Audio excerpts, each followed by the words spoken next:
Não tem esse negócio de que, eu sou crente, eu tenho fé, essa enfermidade não vai me alcançar. E se alcançar, a tua fé vai desmoronar por causa disso? E se alguém na tua família se tornar doente, você vai deixar de acreditar em Deus porque algo aconteceu? Não coloque no teu coração, irmãos, essa condição, porque nós podemos ficar doentes sim. Todos nós podemos sofrer um acidente, podemos passar por privações, podemos passar por desespero. Tudo isso, amados irmãos, nós somos suscetíveis. Mas isso não pode abalar a nossa fé no Senhor.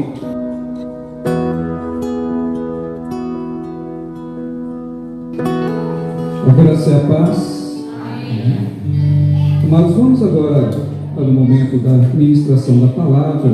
O texto já está no mural. Vamos fazer a leitura em Isaías capítulo 35, do versículo 1 até o versículo 10. Diz o texto: o deserto e os lugares secos se alegrarão com isto, e o ermo exultará e florescerá como a rosa. Abundantemente florescerá e também regurgitará de alegria, exultará. A glória do Líbano se lhe deu, bem como a excelência do Carmelo e de Saron. Eles verão a glória do Senhor, a excelência do nosso Deus. Confortai as mãos fracas e fortalecei os joelhos trementes. Dizei aos turbados de coração: esforçai-vos e não temais. Eis que o vosso Deus virá com vingança, com recompensa de Deus, ele virá e vos salvará. Então os olhos dos cegos serão abertos e os ouvidos dos surdos se abrirão. Então os coxos saltarão como cervos, e a língua dos mudos cantará, porque a água arrebentarão no deserto e ribeiros no ermo. E a terra seca se transformará em tanques, e a terra sedenta em mananciais de águas. E nas habitações em que jaziam chacais, haverá erva com canas de juncos. E ali haverá um alto caminho, um caminho que se chamará o caminho santo. O imundo não passará por ele, mas será para o povo de Deus. Os caminhantes, até mesmo os loucos, não errarão. Ali não haverá leão, nem animal feroz. Subirá ele, nem se achará nele, mas os remidos andarão por ele. E os resgatados do Senhor voltarão, e virão a Sião com júbilo, e alegria eterna haverá sobre a sua cabeça. Gozo e alegria alcançarão, e deles fugirá a tristeza e o gemido. Amém. Você pode orar comigo? Ó Deus bendito, ó Deus maravilhoso, nós lemos a Tua palavra e agora, Espírito Santo de Deus, estamos na dispensação do Teu agir. Amados irmãos, nós lemos Isaías. Isaías é um profeta considerado e chamado profeta maior. Esse título, profetas maiores e profetas menores, são um título técnico que é dado ao livro de Isaías, porque Isaías, ele foi um profeta que escreveu durante um longo tempo, mais ou menos 40 anos. Durante 40 anos, Isaías profetizou e escreveu. E por causa desse período longo em que ele escreveu, ele é considerado um dos profetas maiores. E assim você vai ter os profetas menores, começa lá em Daniel, Oséias, Amós, Abacuque, Jonas, e são profetas que escreveram um curto período de tempo. Isaías escreveu 700 anos antes de Jesus nascer. Então o período em que Isaías profetizou foi um período bem distante da vinda de Jesus. Esse texto, ele recebe um subtítulo de A Grandeza e a Glória do Reino do Messias. Esse título foi dado pelo organizador da Bíblia, não é um título bíblico, é um título que o organizador assim deu. E essa palavra, ela traz para nós, e durante muitos séculos ela é estudada, e ela tem algo a respeito do Messias, o Messias prometido, aquele que haveria de vir, o grande Emanuel. E o povo judeu, eles ainda continuam esperando o Messias, porque eles não acreditam, eles, os judeus, não creem que Jesus tenha sido o Messias prometido. Para eles o Messias ainda vai aparecer. Porém, Jesus já esteve aqui na terra. Ele veio e cumpriu com tudo que havia sido profetizado a seu respeito. E exatamente num desses versículos nós temos que os cegos veriam, os mudos falariam, e tudo isso quando Jesus esteve na terra, e até mesmo quando João Batista ficou com dúvida quando foi preso, pediu que os seus discípulos fossem perguntar para Jesus se era ele mesmo que haveria de vir ou deveria esperar outro. Jesus, ouvindo aquela palavra dos discípulos de João, disse para eles: aguardai um pouco. E Jesus realizou grandes milagres naquele dia. Os cegos viram, os mudos falaram, os coxos andaram, e Jesus disse para os discípulos de João: vocês agora vão e digam para João, aliás, digam tudo que vocês viram, tudo que vocês ouviram. E isso foi uma palavra de confirmação para o coração daquele homem de Deus. E por que João estava com dúvidas? Porque João estava passando por um momento extremamente difícil. João estava passando pela prisão. Foi um homem de Deus. João foi separado desde o ventre da sua mãe, escolhido pelo Senhor para ser o precursor de Jesus, para ser aquele que viria anunciar a vida do Messias.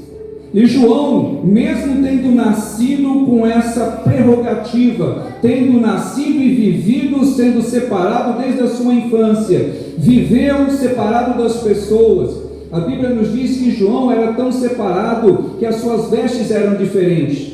A sua alimentação também não era uma alimentação comum. E as pessoas vinham de longe para ouvir João. João veio anunciar a vinda do Messias. Eu trouxe esse texto para os irmãos e eu coloquei como título para essa preleção: encorajamento espiritual.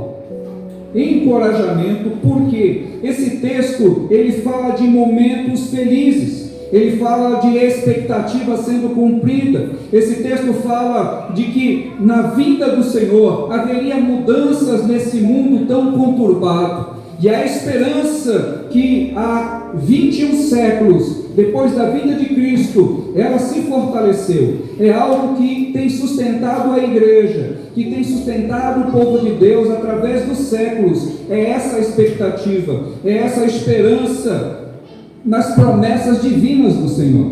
Nós, aqui, não somente no Brasil, mas em várias partes do mundo, estamos passando por algo que não imaginávamos que iríamos passar. Quem poderia imaginar que algum dia nós estaríamos numa igreja todos de máscara?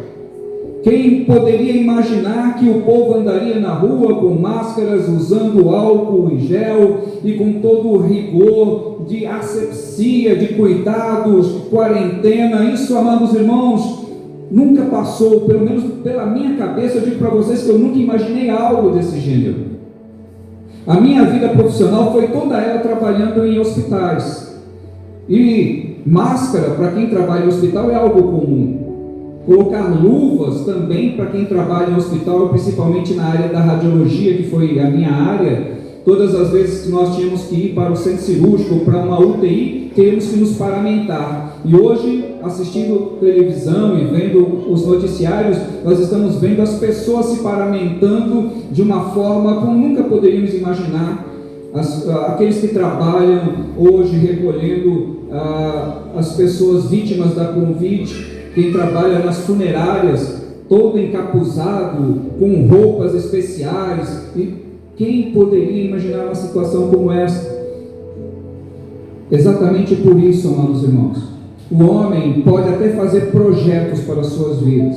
Nós podemos até fazer projetos, podemos pensar no futuro, mas quem poderia imaginar que o futuro traria situações como nós estamos vivenciando?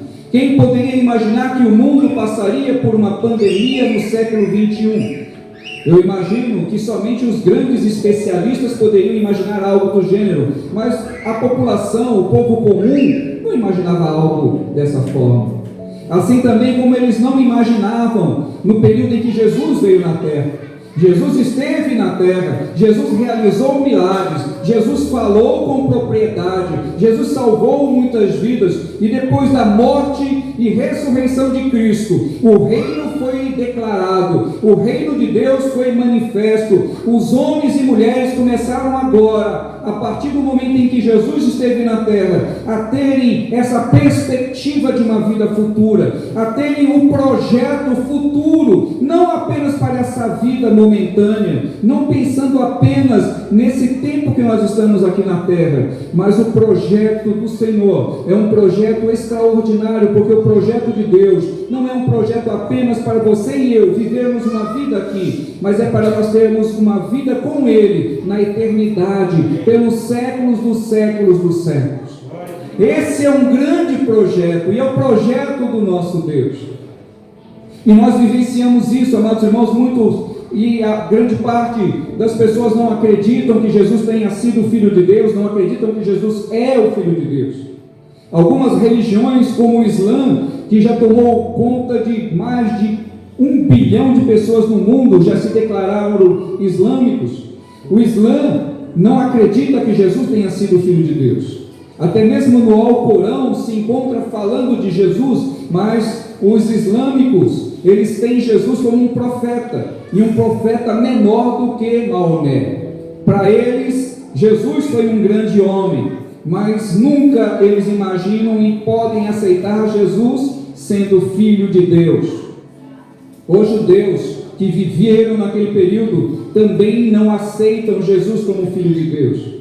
E não é somente isso, existem algumas religiões aqui no Brasil, em parte do mundo, que também não aceitam Jesus como Filho de Deus. Para alguns de vocês que não sabem, os testemunhas de Jeová, eles não acreditam que Jesus seja Filho de Deus. Para eles, Jesus foi um grande profeta também. E quando se fala que Jesus é Filho de Deus, no pensamento e na mente desses religiosos, eles consideram Jesus assim como eu e você. Quando você diz que é Filho de Deus, para grande parte dessa população religiosa, eles entendem que Jesus tem a mesma posição que você.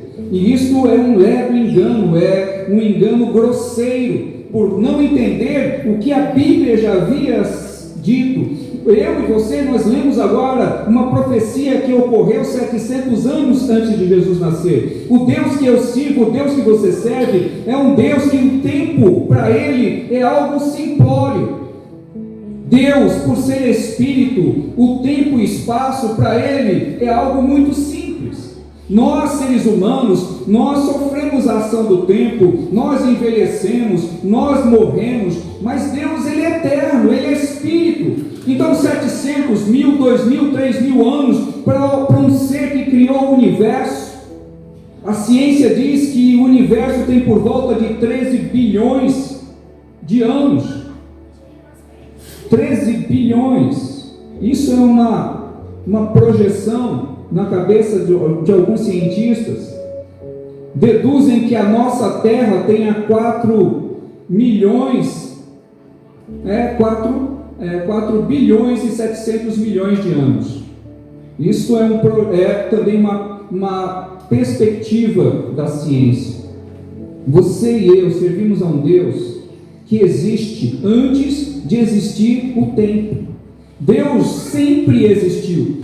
Deus não tem um início, Ele não foi um deusinho, se tornou um Deus juvenil e um Deus adulto. Ele sempre foi e sempre será. É até complicado para nós, seres mortais e finitos, pensar em um Deus infinito, porque tudo para nós tem um fim, tem um início, tem um fim. E crer em um Deus que não tem início, não tem meio, não tem fim, é complicado. E tudo aquilo que você entende, tudo aquilo que a Bíblia trouxe para nós, todos esses anos que Deus foi levantando um profeta atrás do outro, durante muitos séculos Deus levantou profetas e trouxe uma palavra. Nós cristãos no mundo, nós cremos nesse Deus que é atemporal. Nós cremos nessa palavra que chegou até nós, de que Deus é um Deus que cumpre com a sua palavra. Assim como esse texto que eu li e que você também leu, falando a respeito de que viria alguém, que esse alguém que viria faria milagres, esse alguém traria uma nova vida, traria e faria um novo povo. Ele fez. Hoje existe um povo espalhado pela terra que fala a mesma língua espiritual. O povo cristão espalhado pelo mundo crê no mesmo Deus. O povo cristão espalhado pelo mundo crê na vinda de Cristo. O povo que está espalhado pelo mundo crê na mesma palavra. Então o reino de Deus foi instaurado. Esse povo existe, você faz parte desse povo. Nós somos um povo que cantamos, que glorificamos e entendemos que a nossa vida, ela foi projetada para louvor e para a glória de Deus. Entenda o quanto isso é importante. Entenda o quanto você, foi alcançado por algo tão magnífico que é o projeto de Deus. O projeto de Deus está em andamento. Creia, não duvide dos projetos do Senhor. Ele é fiel para cumprir com a sua palavra. Então, essa palavra dessa noite é uma palavra de encorajamento para a nossa vida espiritual. Nós passamos por dificuldade. E por que João Batista ficou fraco na fé no momento em que ele foi preso? Porque ele não tinha essa expectativa. João não sabia que seria preso. João não tinha esse projeto, mas quando ele menos esperou, João foi levado cativo. E posteriormente João foi degolado. Foi um homem de Deus, alguém que com uma vida santa. E algumas pessoas podem até imaginar, por ser evangélico, por ser cristão, as coisas não podem acontecer. Isso é um engano, irmãos. Tudo que acontece para qualquer outra pessoa pode acontecer a nós. Nós aqui falamos de um evangelho genuíno, não inventamos história para ninguém. Nós não somos melhores do que ninguém, muito pelo contrário. Por sermos ruins, o que o Senhor nos chamou, porque se uma pessoa é tão boa, ela não precisa de Deus. As pessoas que precisam de Deus são pessoas que reconhecem a sua fragilidade, são pessoas que reconhecem que são pequenos, que são frágeis, e por isso que o Senhor nos chamou, e nós estamos aqui, irmãos, porque nós necessitamos de Deus. Você está aqui porque você precisa do Senhor. E no mundo tem muitas pessoas que se acham autossuficientes. O mundo está cheio de pessoas que se acham extremamente importantes. O mundo tem pessoas que se acham importantíssimas demais. Mas, irmãos, quantas pessoas importantes partiram com essa enfermidade? Quantos especialistas já foram? Quantos médicos, homens da ciência, pessoas que tinham conhecimento também foram atingidos e morreram? Se fosse assim, os médicos não teriam problema, os médicos saberiam como lidar, como sabem mesmo, mas não seriam atingidos por essa enfermidade. Mas já morreram, pelo menos na Itália, mais de 100 médicos. No Brasil, eu imagino, não tenho certeza, mas já foram mais de 20 médicos que morreram com a pandemia, fora o pessoal da área da enfermagem, o pessoal técnico, e são profissionais. E algumas pessoas vivem de uma forma como se a enfermidade não pudesse o alcançar. Irmãos, é somente pela misericórdia de Deus, é somente pela graça de Deus. Não é o fato de você ser ou não evangélico, não é o fato de você acreditar ou não em Deus. Isso não tem a ver com a sua credibilidade, com a sua crença. O que acontece no mundo, acontece para o cristão e acontece para o não cristão. Não tem esse negócio de que, eu sou crente, eu tenho fé, essa enfermidade não vai me alcançar. E se alcançar, a tua fé vai desmoronar por causa disso? E se alguém na tua família se tornar doente, você vai deixar de acreditar em Deus porque algo aconteceu? Não coloque no teu coração, irmãos, essa condição, porque nós podemos ficar doentes sim. Todos nós podemos sofrer um acidente, podemos passar por privações, podemos passar por desespero. Tudo isso, amados irmãos, nós somos suscetíveis. Mas isso não pode abalar a nossa fé no Senhor. Tudo que vem acontecer contigo ou com qualquer um que seja da tua família, nada disso pode interferir no nosso amor, na nossa devoção. O teu interesse pela obra de Deus não pode ser pautado em coisas materiais, naquilo que você quer receber, ou naquilo que você julga que é merecedor. Afinal de contas, amados irmãos, segundo a Bíblia, nós não somos merecedores de coisa alguma. Aliás, o mérito que a Bíblia fala é que todo homem nasce, e todo homem é condenado à morte. Então a morte é igual para todos, seja você ou eu, bons ou ruins, segundo o nosso conceito de bondade. Todos nós vamos partir um dia. Alguns até com a idade mais próxima do juvenil, até mesmo crianças recém-nascidos partem desse mundo. Então não coloque o teu coração nessa questão. Entenda que o Senhor, Ele é poderoso. Se Ele quiser nos guardar, isso é algo da parte dEle. Mas não coloque no teu coração o fato de você ser cristão, o fato de você ser evangélico, o fato de ser dizimista, que isso evita alguma coisa. Não viva com esses pensamentos. Creia em Deus, apesar de qualquer adversidade. Firme o seu pensamento no Senhor, apesar de qualquer consequência ou fatalidade que porventura venha acontecer. A vida do cristão não pode estar pautada, se algo de bom acontece porque eu sou servo de Deus. Acontece coisa ruim com os outros porque não confio em Deus. Isso, irmãos, não é verdade. Isso é invenção da cabeça do ser humano. A Bíblia não trata dessa forma. Assim como chove na cabeça do bom, chove na cabeça do ruim. É igual para todos nós. Então fique atento a essas coisas. Se caso acontecer algo na tua vida, creia que Deus é contigo. Mesmo que isso que venha acontecer seja ruim aos seus olhos, isso não quer dizer que Deus te abandonou. Não quer dizer que Deus não é contigo. Se João, sendo servo de Deus, santo como foi perseguido, morreu, passou também por um momento de tristeza, passou por um momento de angústia, porque era um ser humano, foi um ser humano como eu e como você. Qualquer um de nós, se ficarmos doentes, irmãos, nós vamos ficar tristes. Qualquer um de nós, se perdermos um emprego, você vai ficar também triste. Se algum dos nossos familiares ficar enfermo, nós vamos ficar tristes. Isso é comum, é normal. A tua fé não pode estar firmada em algo superficial, como é a minha e a tua vida. Nós somos falíveis, nós somos pequenos, somos frágeis. Mas, irmãos, a nossa vida não é somente aqui. Se nós pautarmos a nossa vida somente nessa vida, nós somos homens e mulheres miseráveis. A tua e a minha vida não pode estar pautada apenas no meu dia a dia, mas a minha e a tua vida tem que estar pautada naquilo que Deus prometeu para você. Ele promete algo muito superior. Ele promete uma vida com Ele, que é algo melhor do que isso.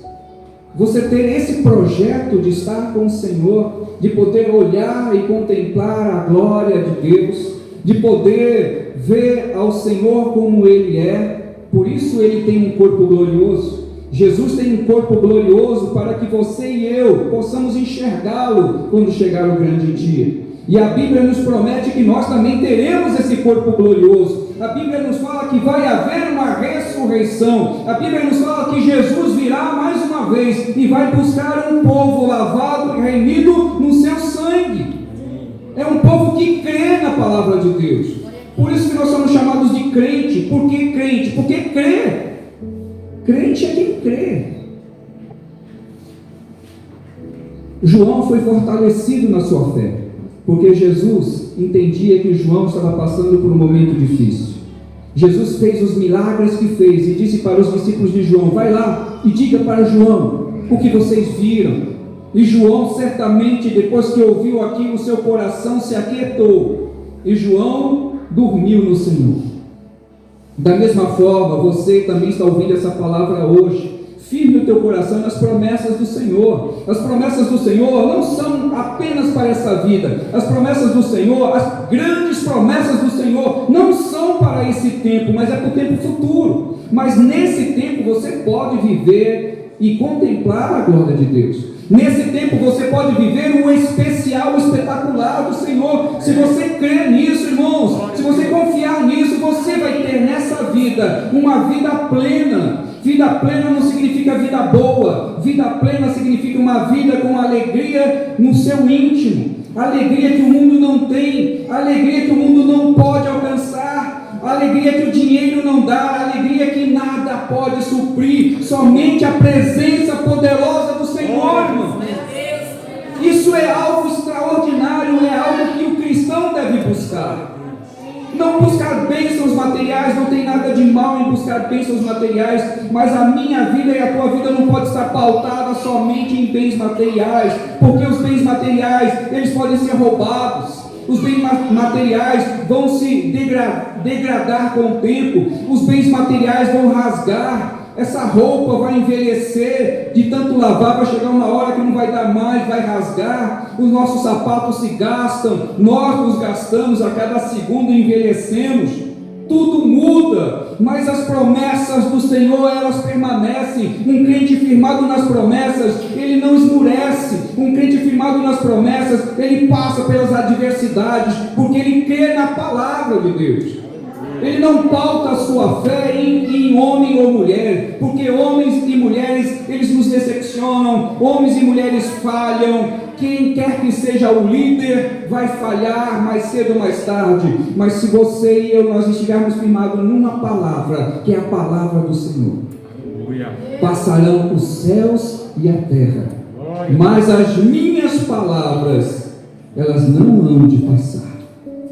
Nós estamos firmados na palavra daquele que tem poder para garantir cada versículo dessa Bíblia.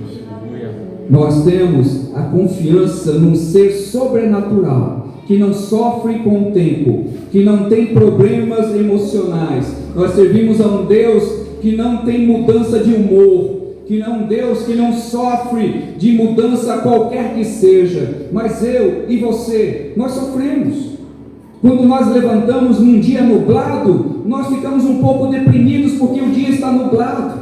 Mas se você levanta num dia ensolarado, geralmente nós abrimos as janelas, nós abrimos a porta, você sente vontade de ir para fora, mas se o dia estiver nublado, a gente tem vontade de ficar deitado, você já quer ficar mais recolhido, já não tem tanta vontade de ficar do lado de fora. Nós somos suscetíveis à mudança de humor, baseados única e exclusivamente ou também nas questões de mudança climática. Mudou alguma coisa, pronto, já mudou a alegria. Nós somos suscetíveis a essas mudanças. Se você acreditava em alguém ou acredita em alguém e essa pessoa te decepciona, pronto, ali você já não acredita em mais ninguém, já não põe mais fé em ninguém porque foi decepcionado por um ou por outra pessoa. Isso tudo passa, irmãos. Nós decepcionamos. Nós somos passíveis de erro. Nós somos pessoas que conhecemos pouquíssimos as coisas. E nós não temos controle emocional. O nosso controle emocional é um controle muito básico. Nós não temos um controle absoluto sobre o nosso emocional. Então, entenda. A palavra dessa noite, para que você depois queira dar uma olhada posteriormente, ela está baseada no verso 3 e 4. No verso 3 diz assim: confortai as mãos fracas e fortalecei os joelhos trementes. Dizei aos turbados de coração: esforçai-vos e não temais. Eis que o vosso Deus virá com vingança, com recompensa de Deus, Ele virá e vos salvará. O Senhor é quem garante a tua estada nessa vida. É o Senhor quem garante o teu dia a dia. É o Senhor quem alegra o teu dia. É o Senhor quem nos dá satisfação. A vida do cristão, a vida do homem de Deus, é uma vida que é renovada a cada dia. Cada semana você vem e ouve a palavra do Senhor, você tem manutenção espiritual para mais alguns dias. E por que nós precisamos ouvir a palavra de novo? Por quê? Porque nós esquecemos muitas coisas. Para a semana que vem nós temos que ouvir novamente, para o mês que vem de novo. Por quê? Porque nós somos assim, a nossa natureza é assim. Você vai lembrar de algo que eu falei essa noite, algumas partes, você não vai lembrar do todo o que eu estiver falando, porque a nossa memória não é dessa forma. Deus nos fez assim. Nós não temos uma memória poderosa. Por que Deus nos criou com uma memória que ela vai se degradando? Você imagina, irmãos, uma pessoa que passa por uma situação de desespero ou passa por uma situação ruim na vida. Se ela não pudesse esquecer todo aquele sentimento, essa pessoa viveria eternamente aquele susto, viveria aquela dor. Mas porque nós somos da forma que somos, se você perdeu alguém na vida, se você perdeu algo na vida, se você foi decepcionado com alguém ou com alguma coisa, com o tempo nós vamos perdendo essa sensibilidade. E por isso que o Senhor nos fez com uma memória que ela vai se degradando. E exatamente essa memória que se degrada, ela nos protege, ela protege a nossa emoção. Imagine alguém que já discutiu. Se todas as vezes você levantar pela manhã e sentir aquela mesma emoção da discussão, você vai vivenciar essa emoção ruim o tempo todo. Mas não é assim que acontece. Cada vez que você lembra, você faz um flashback, mas com alterações. Nós não lembramos o original, nós lembramos uma versão do original. Se vocês amanhã forem falar o que eu preguei aqui, você vai trazer uma versão segundo o que você entendeu. Não vai ser o que eu disse, vai ser o que você entendeu. Por isso que a Bíblia, ela nos traz esse alimento diário. Alimentar-se do Senhor não é uma única vez na semana, mas é todos os dias. O alimento espiritual é para todos os dias. Então estar na casa do Senhor, vir à casa do Senhor, irmãos, é algo que deve trazer alegria para nós. Não deve ser motivo de pesar para você, não deve ser motivo de dor no teu coração, achar que você está perdendo alguma coisa. Muito pelo contrário, estar na presença do Senhor você só tem a ganhar. Perder é estar distante de Deus, perder é não ouvir as promessas de Deus, mas estar na presença do Senhor é ganho para a tua vida. Então o Senhor, Ele renova as nossas forças, o Senhor nos dá entendimento, o Senhor traz projeto para os nossos corações, o Senhor nos dá promessas extraordinárias, e tudo isso para que você possa caminhar dia após dia, para que amanhã você levante e siga a tua vida firme no Senhor, crendo no Senhor, firme a tua mentalidade nas coisas de Deus. E certamente, irmãos, o Senhor, Ele não nos decepciona. Nós nos decepcionamos porque nós criamos algo, nós projetamos algumas coisas e elas não acontecem, e nós ficamos decepcionados. Mas esses projetos são projetos humanos. Se você é um cristão, todo projeto que você fizer, você vai colocar nas mãos do Senhor, e você vai depender do Senhor. Tem coisas que nós realmente fazemos e não precisamos nem perguntar para o Senhor, mas aquilo que depende dele vai depender da boa vontade dele. Ele pode nos dar como pode não nos dar, e ele vai continuar sendo Deus, vai continuar sendo bom, vai continuar sendo misericordioso, apesar dele não fazer aquilo que você imagina que ele deveria fazer, apesar de não acontecer na tua vida aquilo que você projetou que deveria acontecer. Viver uma vida cristã é viver na disposição do Senhor, é colocar o seu dia a dia e a sua vontade em segundo plano e deixar que a vontade do Senhor seja a primazia, seja o principal objetivo da tua vida. Então, irmãos, a vida do cristão deve ser uma vida que procure aprovação. Ser cristão não é ser ouvinte apenas, mas é ser praticante. Nós temos falado isso aqui para vocês. Ser ouvinte, qualquer pessoa pode ser. Muitas pessoas são simpatizantes. Você encontra muitas pessoas que falam: não, eu gosto de todas as religiões. Eu gosto de Deus. Eu não tenho problema nenhum. E tem muitas pessoas que são ouvintes há décadas, mas não servem ao Senhor. Ser ouvinte, irmãos, não muda. Uma pessoa, ela pode ser ouvinte numa faculdade, vocês sabiam? Algumas faculdades permitem que pessoas sentem lá e assistam uma palestra, assistam uma aula. Um ouvinte, ele pode ficar numa faculdade, vamos lá, estou fazendo uma suposição, numa faculdade de psicologia, o cidadão vai lá todos os dias e ouve a aula, mas ele não se matriculou.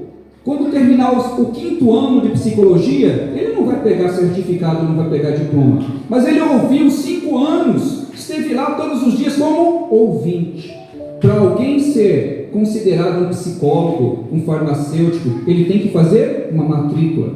O ouvinte não faz prova. O ouvinte só apenas está ali para assistir.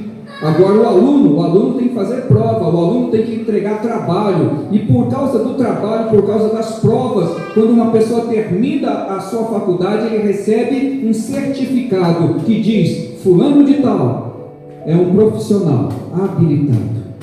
Assim também é no mundo espiritual, irmãos. Se você é apenas ouvinte, você não recebe o diploma, você recebe apenas estar ouvindo. Para ser diplomado no mundo espiritual, você precisa atuar. O cristão é chamado não para ser ouvinte, mas é para ser praticante. Você não vai encontrar um texto na Bíblia falando seja ouvinte. Ele diga, pratique. É isso que é ser cristão. Ser cristão não é ouvinte. Ouvinte qualquer pessoa pode ser. Agora, praticante, só o verdadeiro cristão. Então, pratique o verdadeiro evangelho. Sirva ao Senhor com dignidade, com verdade, não apenas só de ouvir, mas se comprometa com a obra de Deus. Aquele que não se compromete não passa de um ouvinte e não vai receber o seu galardão. A própria Bíblia nos diz que o galardão é para aqueles que trabalham, não é para os ouvintes. Então, se a tua vida inteira você só foi ouvinte, não vai receber o galardão das mãos do Senhor. Mas se você pretende receber um galardão, que eu não sei o que é, mas presumo que seja algo bom, então seja praticante, pratique o cristianismo, pratique o evangelho, atue na obra de Deus, se comprometa com a obra de Deus, não seja somente ouvinte, seja praticante. E se você acha que eu estou falando do que eu entendo, ou seja, eu estou falando da minha própria vontade, isso que eu estou falando para vocês está em Tiago, capítulo 1, versículo 22. Tiago está falando, não sejam apenas ouvintes, mas sejam praticantes. Está escrito assim em Tiago, capítulo 1, verso 12. Bem-aventurado o homem que suporta com perseverança a aprovação, porque depois de ser aprovado, receberá a coroa da vida, a qual o Senhor prometeu aos que o amam. Então, se você estava achando que é o seu pastor que está induzindo você, eu estou induzindo você baseado na Bíblia. Eu estou induzindo você a ouvir a realidade bíblica e real. Eu estou falando para você aquilo que vai ser cobrado de você quando você chegar diante do Senhor. Está escrito em Tiago, capítulo 1, verso 12. Aprovado para poder receber a coroa da vida. Então se comprometa com a obra de Deus. Não seja apenas ouvinte, mas seja praticante. Amém? Esse é o recado do Senhor para a tua vida. Nós queremos derramar o nosso amor a Ti. Tudo que nós temos, só Você é digno de receber.